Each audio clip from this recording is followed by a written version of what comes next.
All right, let's open the Delhi Dangal this evening. Joining me over the course of the next 40 minutes will be Mr. Manish Sisodia, former Deputy Chief Minister of the National Capital, recently in controversy for changing his seat from Patparganj to Jangpura.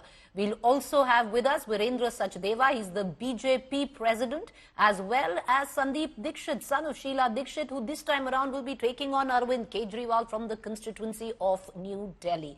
Let's cut across right now to Manish Sisodia. But before that, let's take you through the big questions facing the Aam Aadmi Party on the eve of an election, which is not just a prestige battle, viewers, but a referendum on Arvind Kejriwal.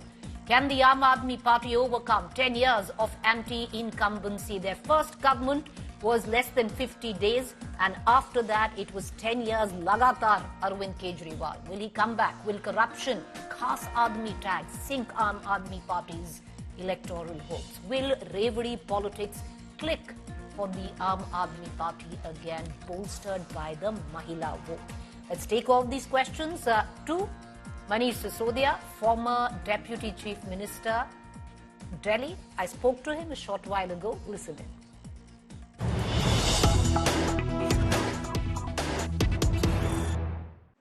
Joining me right now is the former Deputy Chief Minister of Delhi, Manish Sisodia, who's now on a padayatra of his own. The dates have been decided. Manish ji, welcome for speaking to India today. My first question, Manish ji, how ready is the Aam Aadmi Party and how ready are you? आम आदमी party पूरी तरह से तैयार है। आम आदमी party के कार्यकर्ता इंतजार कर रहे हैं शिद्दत से कि चुनाव की तारीख का ऐलान हो। तो आज तारीख का ऐलान हो गया और अब बस 5 फरवरी का इंतजार है सबको। लोग तैयार हैं, दिल्ली के लोग भी तैयार हैं कि वापस 5 तारीख को अपने अच्छे स्कूलों के लिए, अच्छी हेल्थ फैसिलिटीज के लिए, 24 घंटे बिजली के लिए, इन सारी फैसिलिटीज के लिए वोट करेंगे दिल्ली वाले। मनीष जी, 10 साल की एंटी इनकम्बेंसी है, ये चुनाव और चुनाव से थोड़ा अलग है। करप्शन के चार्जेस लगे नेताओं पे, आप पे लगे, और अब जो कैग रिपोर्ट आई है उसमें जो सीएम आवास है उस पे लेकर बहुत सारे सवाल उठा रही है बीजेपी के, कितना पैसा उस पे स्पेंड किया गया, क्योंकि आप तो आम आदमी पार्टी से थे और आम आदमी थे। क्या कहना चाहेंगे उन सबको? देखिए, ये बड़ा इंटरेस्टिंग है। इस वक्त हम लोग जनता में जा रहे हैं और जनता में ये जो एक पार्टी है ना, गाली गलौज पार्टी, इसने जितनी गालियां हमको दी हैं, इनका कोई यकीन नहीं कर रहा है। लोगों को खुशी है कि यार ये ऐसी पार्टी है जिसने हमारे बच्चों को अच्छी एजुकेशन दी। मैं खुद जब गलियों में जाता हूं तो मुझे बच्चे मिलते हैं। आज भी मैं अभी जंगपुरा के एक छोटे से बस्ती में था और वहां मुझे 6-7 साल पहले मिले हुए बच्चे मिले। उन्होंने अपने फोटोग्राफ दिखाए कि जी हम ऐसे स्कूल में पढ़ते थे, अब स्कूल बहुत शानदार हो गया है। तो लोगों को तो काम दिख रहा है। लोगों की जिंदगी में केजरीवाल जी की सरकार की वजह से जो बदलाव आए हैं वो दिख रहे हैं। 24 घंटे बिजली दिख रही है, उनके घरों में बिजली के बिल 0 दिख रहे हैं। महिलाओं को 2100 रुपए मिलेंगे और उनको भरोसा दिख रहा है कि केजरीवाल जी ही कर सकते हैं। ये गाली गलौज पार्टी गाली देती रहेगी, हम लोग काम करते रहेंगे। हमने पिछले 10 साल भी यही किया है। गाली गलौज पार्टी वाले लोग गाली देते रहे, गाली गलौज करते रहे, हम लोग काम करते रहे। लोगों को काम पसंद आ रहे हैं केजरीवाल जी के। पर मनीष जी, अगर दिल्ली वासियों को यही सब दिख रहा होता तो ऐसा क्या हो गया कि आम आदमी पार्टी को 30% ऑफ इट्स एमएलएज उनको ड्रॉप करना पड़ा, कि जो former deputy CM Manish Sisodia ji को अपनी सीट चेंज करनी पड़ी पटपड़गंज से, अब आप जंगपुरा लड़ रहे हैं? नहीं, मेरी सीट के चेंज के पीछे तो मैंने वजह बताई कि अवध ओझा जी वहां से लड़ना चाहते थे। वो आए ही शर्त पे थे मुझे कह के कि आप अपनी सीट से अगर चुनाव लड़ा दोगे तो मैं लड़ूंगा। मैंने कहा आप आ जाइए, मैं तो पूरी दिल्ली का डिप्टी सीएम रहा हूं, पूरी दिल्ली में मुझको प्यार मिला है, मैं चाहे कहीं से लड़ लूंगा। कुछ एमएलएज को हो सकता है हमारे सर्वेज जो, क्योंकि हम सर्वे के आधार पर टिकट देते हैं, तो वहां उनके अपने कामकाज में, उनके अपने लोकल इश्यूज की वजह से उनकी पॉपुलैरिटी उतनी ना रही हो जो सर्वेज में निकल के आया, उनके टिकट चेंज कर दिए। लेकिन ओवरऑल चुनाव किस लिए हो रहा है? इसलिए ना एमएलए इंपॉर्टेंट है, ना मैं इंपॉर्टेंट हूं। इंपॉर्टेंट है कि क्या शिक्षा का जो काम पिछले 10 साल में हुआ वो आगे बढ़ेगा, क्या जो 24 घंटे बिजली हुई, जो बिजली के बिल जीरो आते हैं वो आगे बढ़ेंगे। आज दिल्ली में एक आम आदमी को 200 यूनिट बिजली फ्री मिल रही है और 400 यूनिट तक के 900 रुपए 800 रुपए देने पड़ रहे हैं। वही आम आदमी गाजियाबाद में 4000 रुपए दे रहा है, नोएडा में 4000 रुपए दे रहा है उस बिल के, जो दिल्ली का निवासी 900 रुपए दे रहा है 400 यूनिट के। 200 यूनिट बिजली जीरो मिल रही है, नोएडा में 2000 रुपए दे रहा है, 2500 रुपए दे रहा है उसके लिए। तो लोगों की जिंदगी में जो बदलाव आए हैं, लोग उस पर वोट करने वाले हैं और लोग चाहते हैं कि वो आगे कंटिन्यू हो। और अरविंद केजरीवाल जी ने तो 2-3 बड़े और प्रॉमिस किए हैं दिल्ली के लिए, आगे के लिए गारंटी के लिए, जैसे महिलाओं के लिए मैंने कहा, बुजुर्गों के लिए 60 साल से ऊपर के सब लोगों के लिए फ्री इलाज की बात उन्होंने कही है, मंदिरों के पुजारियों के लिए और ग्रंथियों के लिए उन्होंने सम्मान राशि की बात कही है हर महीने की। ये सारे प्रॉमिस भी पूरे करेंगे तो लोग इसके लिए वोट देना चाहते हैं। लोग इनकी गाली गलौज पे, इन पे नहीं देना चाहते हैं। ये कहते हैं हम आपके शीश महल की बात करेंगे, घर की बात करेंगे, मुख्यमंत्री ने घर बनवा दिया। हम कह रहे हैं यार हमने बच्चों के लिए स्कूल बनवाए, वो देख ले, उस पर बात कर लेते हैं। शीश महल पे भी बात कर सकते हैं, स्कूल पे भी करो ना आके बात। मनीष जी, क्योंकि मैं ये कह रही थी ये चुनाव थोड़ा अलग है। आपने बोला कि हाँ पॉपुलैरिटी कम थी और हमने वही किया, अगर एमएलए पॉपुलर नहीं है उसे ड्रॉप किया, तो 30% आपने वहां ड्रॉप कर दिए। फिर आम आदमी पार्टी ने एक और चीज करी है जो पहले कभी नहीं करी। जो बाहर के लोग हैं जैसे जितेंद्र शंटी बीजेपी से अपनी पार्टी में ले लिए, फिर चौधरी मतीन अहमद कांग्रेस से अपनी पार्टी में ले लिए। क्या अब आम आदमी पार्टी वही कर रही है जो पहले बीजेपी करती है, हमेशा सिर्फ विनेबिलिटी देखना, ये चुनाव जीत सकता है इसको ले लो? नहीं, विनेबिलिटी तो देखिए, चुनाव तो जीतने के लिए लड़ा जाता है। चुनाव कोई ऐसा थोड़ी है कि आओ जी हम बहुत अच्छे लोग हैं, हम चुनाव लड़के देखना चाहते हैं। चुनाव तो हम 2013 से जीतने के लिए लड़ते हैं और 2013 में भी हमने ये प्रयोग किए थे, 2015 में भी किए, बहुत सारे पार्षद उस समय भी आए, बहुत सारे लोग उस समय भी आए। तो ऐसा नहीं है, इंक्लूसिवनेस लेके चलेंगे, लेकिन हमारे कुछ पैरामीटर्स हैं, उससे आगे जो पार्टी में आना चाहता है हम हमेशा स्वागत करते रहे हैं उसका। देश भर में किया है हमने, अलग अलग राज्यों में हम चुनाव लड़े, वहां करते हैं। लेकिन आज दिल्ली का चुनाव किस मुद्दे पे हो रहा है? केजरीवाल जी के काम पे हो रहा है, केजरीवाल जी के ऊपर भरोसे पे हो रहा है। और वही भरोसा दिल्ली की जनता का केजरीवाल जी को दोबारा मुख्यमंत्री बनाएगा। मुख्यमंत्री कौन बन रहा है? भारतीय जनता पार्टी के पास में आज ना नेता है, ना दिल्ली के लिए कोई एजेंडा है, ना उनके पास में कोई टीम है कि ये टीम काम करके दिखाएगी, बस गाली गलौज है। आप कह रहे हैं जो अच्छे हैं, जो आना चाहें, जैसे शंटी जी आए, मतीन अहमद जी आए, उनको आना चाहिए, पर बहुत छोड़ के भी गए। आप ही के खुद के कॉलीग कैलाश गहलोत छोड़कर पार्टी गए हैं, राजकुमार आनंद, राजेंद्र पाल, इन सब ने पार्टी छोड़ी और कहा है कि अब आम आदमी पार्टी नहीं रही। अब जनता तय करेगी आम आदमी पार्टी कितनी आम है, आम लोगों के लिए कितना काम करती है। जनता को स्कूल पसंद है कि नहीं पसंद है, जनता को स्वास्थ्य की सुविधाएं पसंद है कि नहीं पसंद है, जनता को केजरीवाल जी पे भरोसा है कि नहीं है, जनता तय करेगी आने वाले चुनाव में। सबसे बड़ा मुद्दा इस बार मनीष जी जो बीजेपी बार बार उठा रही है वो है सीएम आवास पर जो पैसा और स्पेंड किया गया और कैग रिपोर्ट। आपको लगता है इससे डेंट पड़ सकता है? देखिए, भारतीय जनता पार्टी, जैसा मैंने कहा, एक प्रोपेगेंडा चलाती है। साहब केजरीवाल जी ने ऐसा मकान बना लिया जिसमें स्विमिंग पूल है, जिसमें सोने के टॉयलेट्स लगे हुए हैं, जिसमें मिनी बार लगा हुआ है। पूरा मैं देख रहा हूं 2-3 दिन से उनके प्रवक्ता यही कहते घूम रहे हैं, इसी तरह की गाली गलौज कर रहे हैं। इसीलिए आज हमने कहा कि चलो भाई देख लेते हैं। अरविंद केजरीवाल जी के मुख्यमंत्री रहते हुए जो सीएम आवास बना, उसमें स्विमिंग पूल कहाँ है जाके ढूंढ लेते हैं। हमें तो दिखाई नहीं दिया, मैं भी इतने दिन गया हूं उसमें सोने के टॉयलेट्स कहां पर हैं, उसमें मिनी बार कहां पर है, ढूंढ लेते हैं। उसमें भारतीय जनता पार्टी ने प्रोपेगेंडा चलाया है। 2700 करोड़ रुपए का प्रधानमंत्री आवास भी इसी दिल्ली में बना है। 8,500 करोड़ रुपए के हवाई जहाज भी प्रधानमंत्री के लिए इसी दिल्ली में खरीदे गए हैं। 2700 करोड़ के जो उन्होंने राजमहल बनवाया है, राजमहल प्रधानमंत्री जी का जो बना है, उसमें 300 करोड़ रुपए के सोने के तार वाले कालीन बिछे हुए हैं, उनको भी खोल दीजिए। जनता इसको भी देख ले कि अरविंद केजरीवाल जी ने कहां स्विमिंग पूल बनवाया। हो सकता है हमें तो दिखाई नहीं दिया, किसी और को दिखाई दे जाएगा। तो ये जो प्रोपेगेंडा चलाती है पार्टी, हम तो कह रहे हैं ना 2700 करोड़ के राजमहल को भी खोल दो, और अरविंद केजरीवाल जी ने जो घर बनवाया मुख्यमंत्री का आवास जिसमें वो रह नहीं रहे, उसको भी खोल दीजिए। जनता देख ले स्विमिंग पूल है कि नहीं है, सोने के टॉयलेट्स अरविंद केजरीवाल जी ने बनवाए थे कि बीजेपी का प्रोपेगेंडा है, मिनी बार अरविंद केजरीवाल जी ने बनवाई थी कि बीजेपी का प्रोपेगेंडा है। और राजमहल को भी खोल दो, वो भी जनता के पैसे से बन रहा है 2700 करोड़ से। वहां भी जनता देख ले कि सोने के कालीन कैसे होते हैं, सोने के तारों वाले कालीन कैसे होते हैं, 200 करोड़ रुपए का झूमर कैसे होता है, वो सब भी देख ले जनता वहां पे। मनीष जी, आम आदमी पार्टी ने एक मुद्दे पे बहुत बार बात की है, बहुत सारी प्रेस कॉन्फ्रेंसेस इसमें हुई हैं कि देखिए वोटर लिस्ट में जबरदस्त फेरबदलाव हो रहा है। और आज जब इलेक्शन कमिश्नर ने डिटेल में विस्तार से बताया कि एक अगर आप ईवीएम की बात करें, बहुत ट्रांसपेरेंट प्रोसेस है, उन्होंने वो पूरा प्रोसेस समझाया जैसे वोटिंग लिस्ट बनती है। उन्होंने साफ बोला है कि ये बिल्कुल वाटर प्रूफ है और दुनिया का सबसे बेहतरीन इलेक्टोरल सिस्टम है। उसमें अब विश्वास है आम आदमी पार्टी को, जो नतीजे 8 को आएंगे उस पर विश्वास है मनीष जी?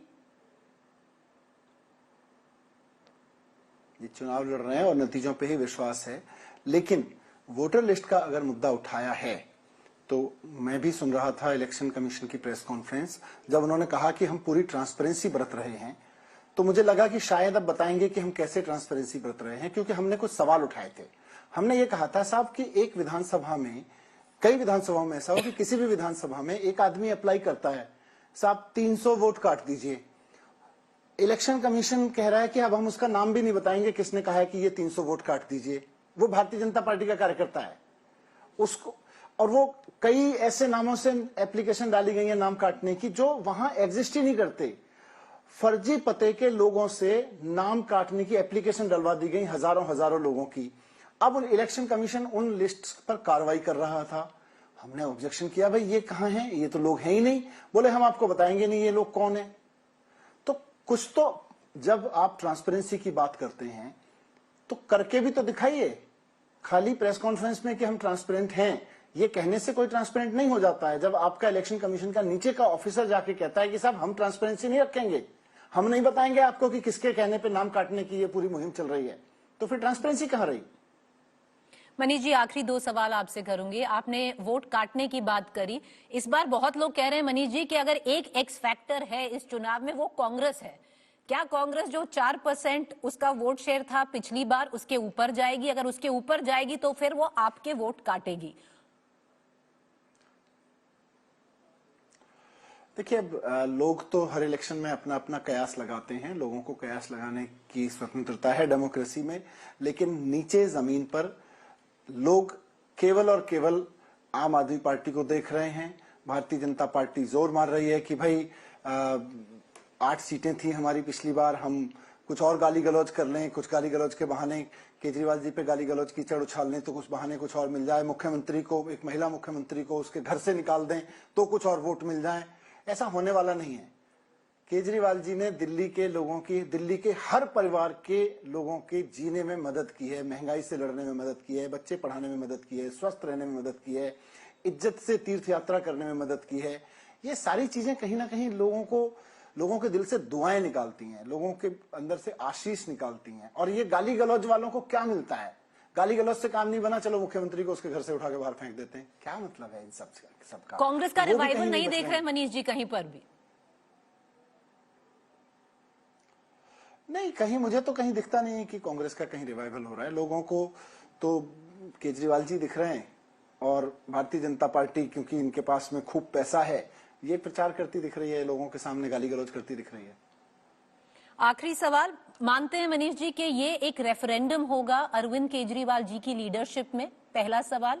और इसी से जुड़ा हुआ सवाल ये भी है मनीष जी, क्या अरविंद केजरीवाल सही में वापस, अगर आप जीतती है तो सीएम बनेंगे, या हम फिर आतिशी को देखेंगे, या अगर आप जीत गए आपको देखेंगे?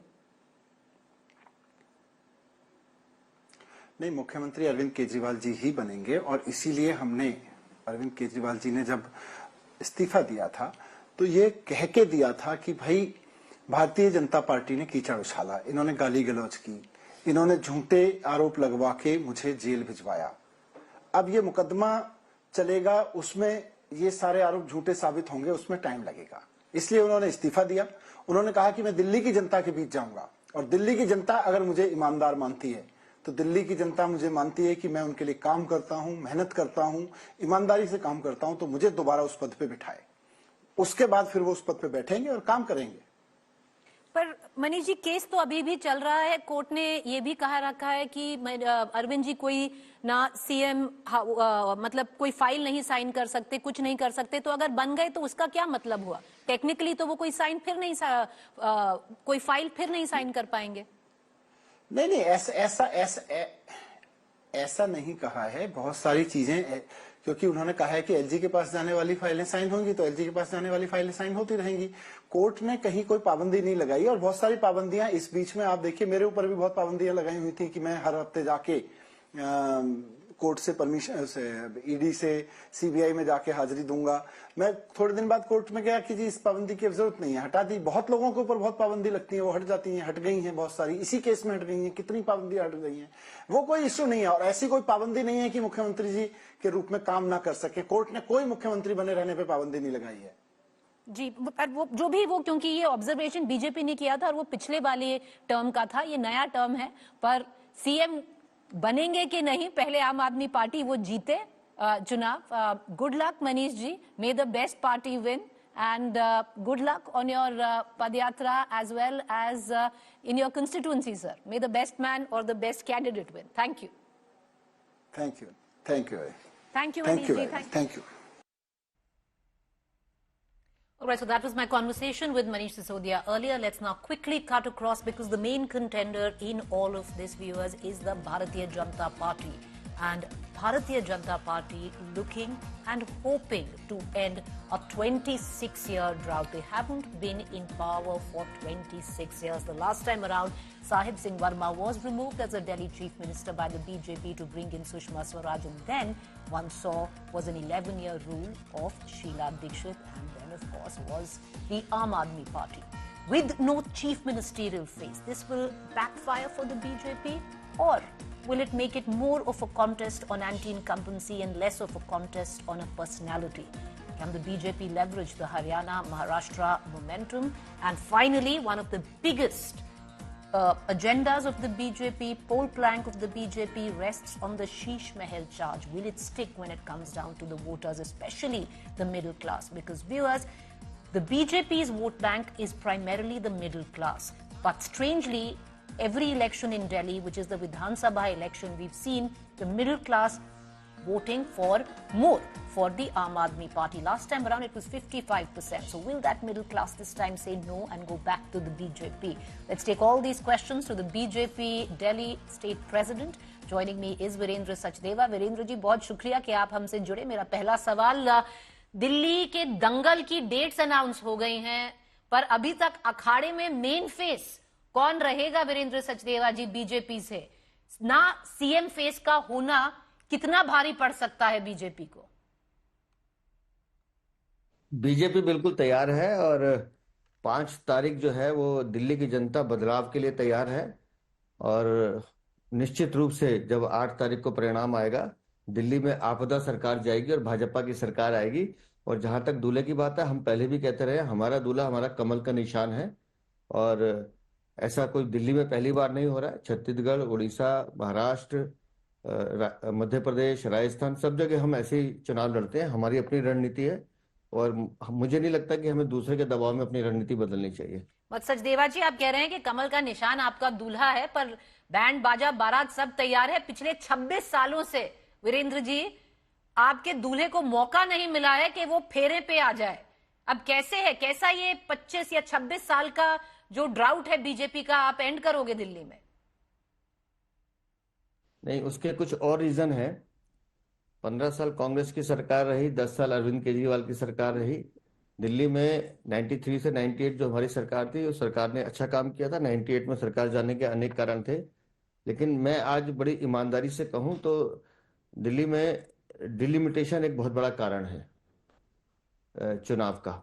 लेकिन पिछले 10 सालों में जिस तरह से दिल्ली को लूटने और ठगने का काम किया गया है, जिस तरह से दिल्ली को लूटने का काम किया गया है, मुझे अब लगता है कि दिल्ली में हर दिल्ली वाला एक भ्रष्टाचार मुक्त दिल्ली चाहता है। दिल्ली में इससे ज्यादा भ्रष्टाचार, करप्शन मैंने अपनी लाइफ में नहीं देखा। मुझे भी आज 35 साल हो गए काम करते हुए, लेकिन इस तरह से दिल्ली को बर्बाद होते हुए अपनी आंखों से देखना हर दिल्ली वाले के लिए बहुत दर्द है दिल में।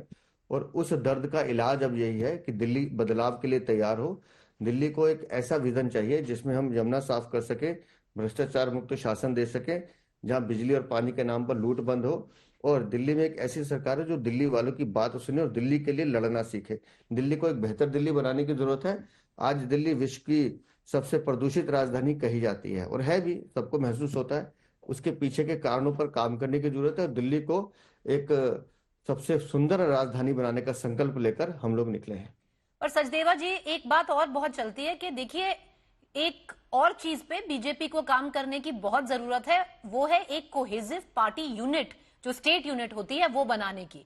हर स्टेट में आप जाएंगे तो एक बीजेपी की लोकल स्ट्रॉन्ग कार्डर बेस्ड पार्टी है, जहां पर लोकल नेताज हैं, छोटे और बड़े। दिल्ली में ये नहीं हो पाया है। अब दिल्ली में फिर लोकल लीडरशिप कह रहे हैं एक दूसरे से भिड़ी हुई है। अच्छा, आप मुझे बताएं, 29 सीटें हमने चुनाव अनाउंस किए हैं, आपको कहीं से कोई आवाज आ रही है? तो जबकि आपको हाँ जी, बोलिए मैं बोलिए। बता रहा हूँ, जबकि उनके यहाँ उनको उम्मीदवार बदलने पड़ रहे हैं बार बार। कितने लोगों की, उनको 21 से 22 लोगों की टिकटें काटनी पड़ी अरविंद केजरीवाल को। रीजन बताएंगे वो क्यों काटी हैं? क्यों मनीष सिसोदिया पटपड़गंज छोड़ के भाग गए? रीजन बताएंगे? इन लोगों ने 10 सालों में दिल्ली को लूटने का काम किया, और आज जब ये जगह बदल बदल कर भाग रहे हैं, बच रहे हैं, और अपनी हार के बहाने ढूंढ अभी तो सोच रहे हैं। आज चुनाव आयोग ने बिल्कुल स्पष्ट कर दिया कि जिस चुनाव आयोग पे आप आरोप लगा रहे हैं, और मैं हैरान हूं कि दो दो राज्यसभा सांसद शनिवार इतवार को जाकर चुनाव आयोग के दफ्तर में अधिकारियों को धमकाने का काम करते हैं। चुनाव मतदान के जो लोग काम करे, कर्मचारी, उनको धमकाने का काम करते हैं। तो दिल्ली में ये ऐसे चुनाव जीतना चाहते हैं क्या? तो दिल्ली में दिल्ली वालों को इनकी हकीकत पता चल चुकी है, कैसे इन्होंने दिल्ली को बर्बाद किया। शीश महल पे बात करने को तैयार नहीं है। पीडब्ल्यूडी डिपार्टमेंट कह रहा है कि हमने जो इन्वेंट्री बनाई है, उस इन्वेंट्री में जो सामान आया हमने दिया ही नहीं है। तो वो करोड़ों रुपए का भ्रष्टाचार का सामान आया कहाँ से? वो तो इनको जवाब देना पड़ेगा कि किस तरह से दिल्ली को लूटने का काम किया इन्होंने। तो अपनी चोरी, अपने भ्रष्टाचार को छुपाने के लिए ये लोग भागते हैं, लेकिन अंततः दिल्ली को लूटने वालों को अब जब जवाब देने का वक्त आया है, तो अब ये भागते हैं वहां से। पर सचदेवा जी देखिए, चलिए, आम आदमी चुनाव जीतेगी नहीं जीतेगी, पर भाजपा ये चुनाव कैसे जीतेगी? आपका एक फिक्स वोट शेयर रहता है दिल्ली में, वो है 35%। वो विधानसभा में भी टस से मस नहीं होता, वो बढ़ा ही है। पिछले विधानसभा आप उसको 38% ले गए, अब जब म्यूनिसिपल चुनाव हो गए आप उसको 39.8 करीब उस परसेंटेज पे ले आए। आपने 40 छू कर दिया अगर म्यूनिसिपल बात करें तो चुनावों की।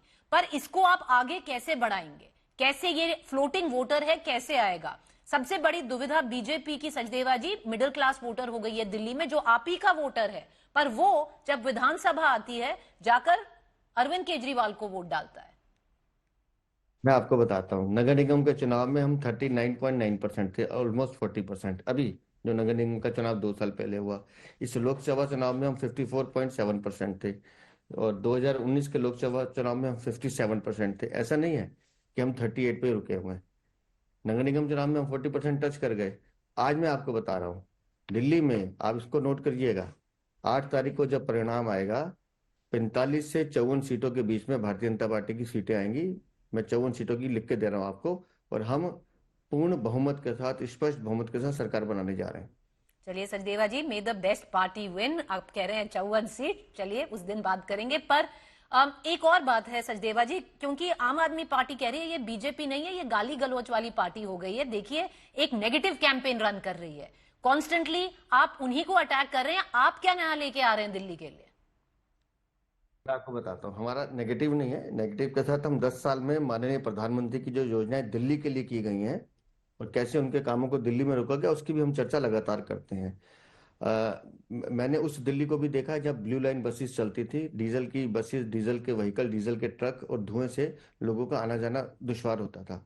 अगर ईस्टर्न वेस्टर्न एक्सप्रेसवे हाईवे नहीं बना होता, तो आज 60-70% कमर्शियल व्हीकल दिल्ली को बिना छुए बाहर बाहर से निकल जाते हैं। आप सोचिए दिल्ली की हालत क्या होती। ये नरेंद्र मोदी ने दिया। मेरठ एक्सप्रेसवे, हमने दिल्ली, हम मेरठ जाते थे 1.5 से 2 घंटे लगते थे, आज 40-45 मिनट में पहुंच जाते हैं। ये नरेंद्र मोदी ने दिया। दिल्ली मुंबई एक्सप्रेसवे, ये नरेंद्र मोदी ने दिया। द्वारका एक्सप्रेसवे, आज गुड़गांव से सोनीपत जाइए, देखिए कितनी जल्दी पहुंचते हैं आप अपना एयरपोर्ट से। ये नरेंद्र मोदी ने दिया है। उसके बाद कर्तव्य पथ देखिए, नए साल के पहले दिन 2 लाख से ज्यादा लोग हम प्रधानमंत्री को सलाम करने जाते हैं। वो ये दिखाता है कि नरेंद्र मोदी ने दिल्ली को कैसे संवारने का प्रयास किया है। अब वॉर मेमोरियल देखिए, पुलिस मेमोरियल देखिए, प्रधानमंत्री म्यूजियम देखिए, प्रगति मैदान की टनल देखिए, मथुरा रोड का जो प्रोजेक्ट है उससे जमुना पार जाने वालों को कितनी आसानी हुई है। और फिर यशोभूमि देखिए, भारत मंडपम देखिए, बाबा जी साहब भीमराव का अंबेडकर जी का जो स्मारक है अलीपुर रोड पे, वो देखिए। ये सब नरेंद्र मोदी जी ने दिया है। और उसके साथ जो वो और देना चाहते हैं, आयुष्मान योजना देना चाहते हैं और नए प्रोजेक्ट देना चाहते हैं। अभी मेट्रो की बात मैंने शुरू नहीं की है। मेट्रो का रिठाला का चौथा चरण जो परसों प्रारंभ हुआ, ये 2 साल पहले शुरू हो जाना चाहिए था, लेकिन दिल्ली की सरकार जी ने नहीं करने दिया। आरआरटीएस प्रोजेक्ट सुप्रीम कोर्ट की झाड़ के बाद, डांट के बाद इनको पैसे देने पड़े, वो भी पूरे नहीं दिए आज तक। तो वो नरेंद्र मोदी की सरकार ने पूरा किया। ऐसे कई प्रोजेक्ट हैं दिल्ली में जो दिल्ली में डबल इंजन की सरकार कर सकती है। हम ये बताते रहे हैं कि दिल्ली को जो विकास जी की राजधानी बनना चाहिए था, अरविंद केजरीवाल ने बनने नहीं दिया है। और अगर डबल इंजन की सरकार बनेगी तो जी, हम बट सचदेवा जी, जी, मैं एक लेकिन आखिरी मैं आ सवाल रहा हूँ, करूंगी। ठीक है, आ रहा हूँ। पर सचदेवा जी, नहीं, बात तो ये और भी है, क्योंकि आप ये डबल इंजन की सरकार की बात कर रहे हैं, उसको परे कर दीजिए। एक चीज आप भी जानते हैं कि जो महिला फैक्टर है वो सबसे बड़ा हो गया है आजकल चुनावों में। अब जहां महिला जाएंगी, और वो 45% तक महिला हैं दिल्ली की वोटर्स। अब ये बताइए, बीजेपी लीडर्स आजकल जो अभद्र भाषा का यूज हो रहा है, चाहे प्रियंका गांधी जी को ले लीजिए, आतिशी जी को ले लीजिए, उससे सहमत हैं आप? मैं बिल्कुल सहमत नहीं हूँ। और मैंने बिल्कुल सार्वजनिक रूप से कहा, उन्होंने भी खेद प्रकट किया और मैंने भी बाद में इसका स्पष्टीकरण दिया कि राजनीतिक क्षेत्र में जितने भी कार्यकर्ता काम करते हैं और सामाजिक या राजनीतिक क्षेत्र में जो भी जी मातृशक्ति काम करती है, उनके लिए बात करते समय अपनी भाषा पे संयम रखना चाहिए। चलिए वीरेंद्र सचदेवा जी, good luck and let's hope the best party wins. Thank you for joining us. Virendra Sachdeva, he is the BJP president. Not very long ago, he had taken and fallen sick after taking a dip at the Yamuna in the national capital. Well, I'm glad he's feeling better. Let's cut across right now to the Congress, because we did pose a question right in the beginning of the show. Can Congress emerge as the X factor in this election? But that doesn't quite augur well for the Congress. Will the Congress witness a revival, viewers? 2020, the Congress was sitting at merely a paltry 4% vote share. Will it rise above that?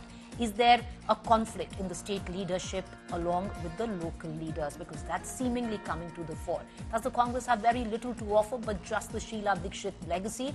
And coming off the Maharashtra-Haryana loss, will that spill over, further dent the Congress's prospects in the national capital? Why we call it the X factor this election years is because if the Congress's vote share rises from over 4% and goes up to say a 10%, and you see a small revival of the Congress, it will come at the cost of the Aam Aadmi Party and will only benefit the BJP. The BJP wants exactly that.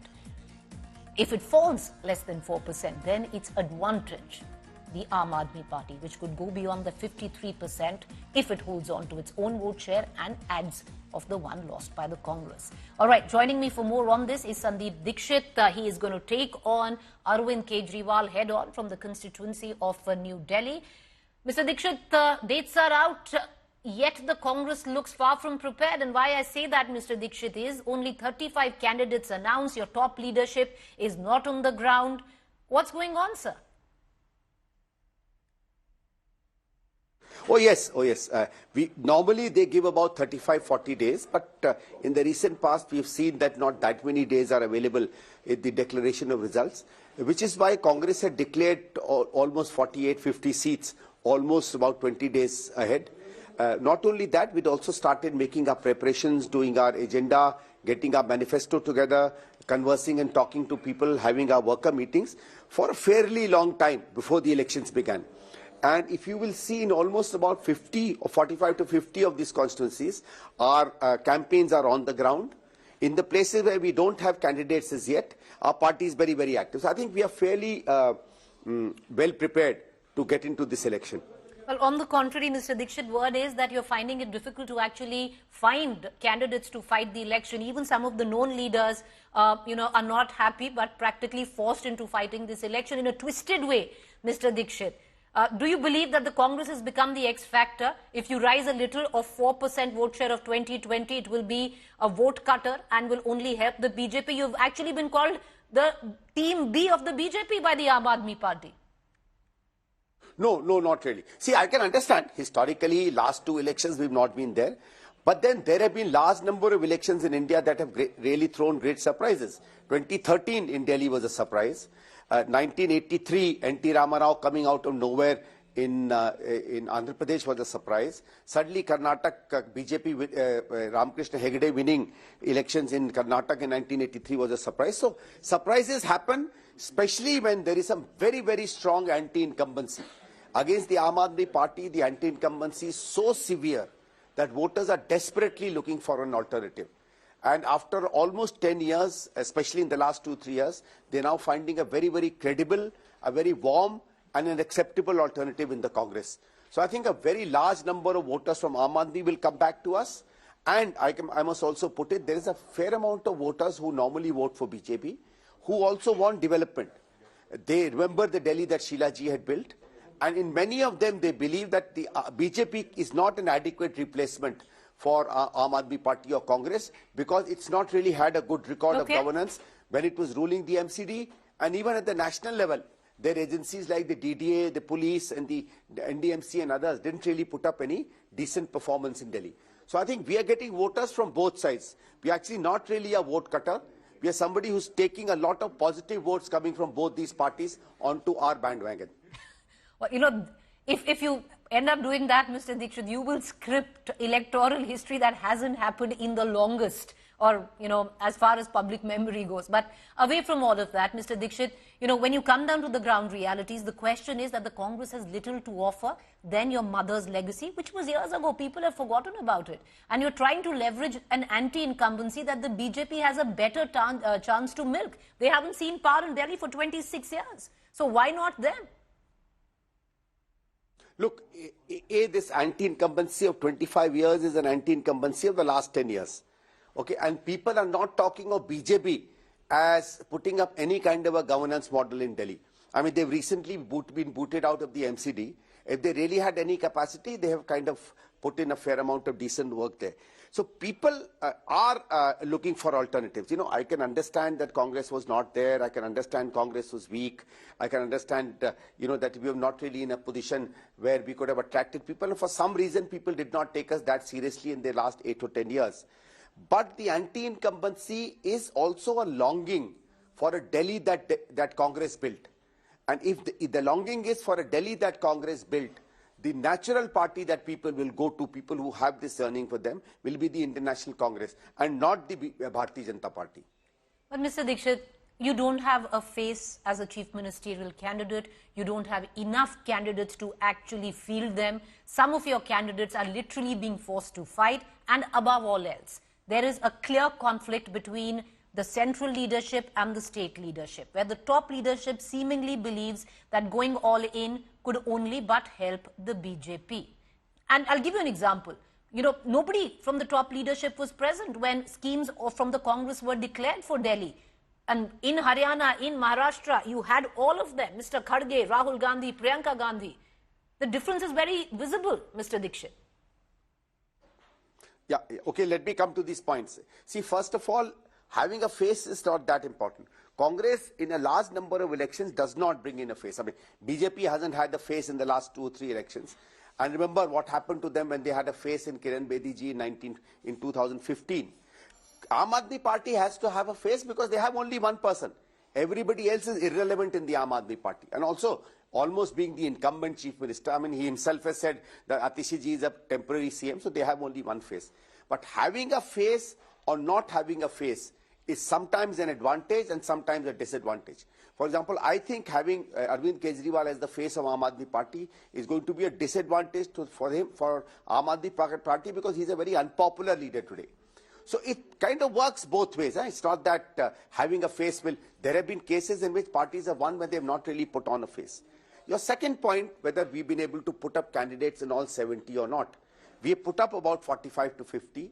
Congress has never been in the habit, traditionally, whether it's right or wrong is anybody's choice to take.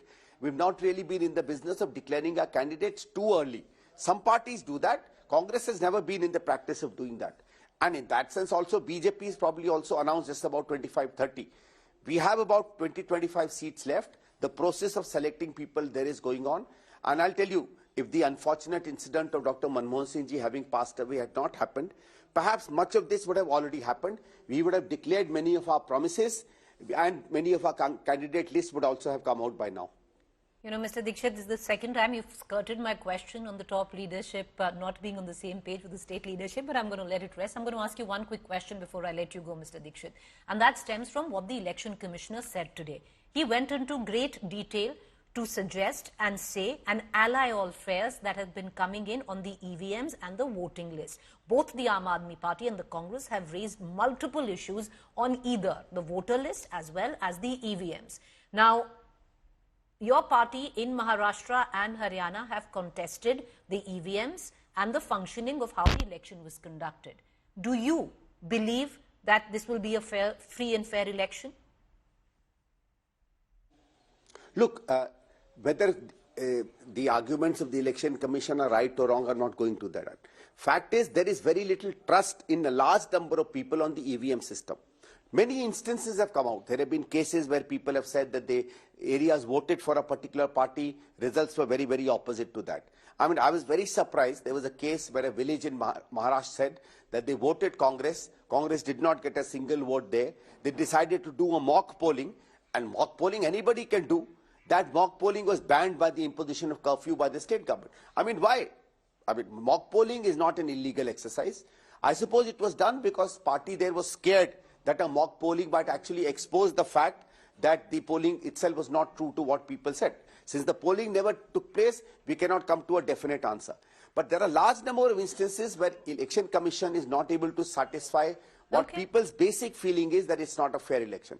So I think in that sense, there is no problem in going back to manual balloting. I've been part of a manual balloting process, and it's not that complicated. The counting just takes about a little more time. But the very reason, because it was so complicated and easy to rig, is why we moved to the EVMs. But that's a topic of debate on another day. I thank you for joining us, Mr. Dixit. Good luck, and may the best party win. Exactly all three of you. You've spoken to Manish Sisodia, former Deputy Chief Minister Delhi, Sandeep Dixit, who's now taking on Arvind Kejriwal from New Delhi, and the BJP State President Delhi, Virendra Sachdeva. All three of them, thank you for sharing your views on the day where the dates of Delhi have been announced. We wish all three of you well.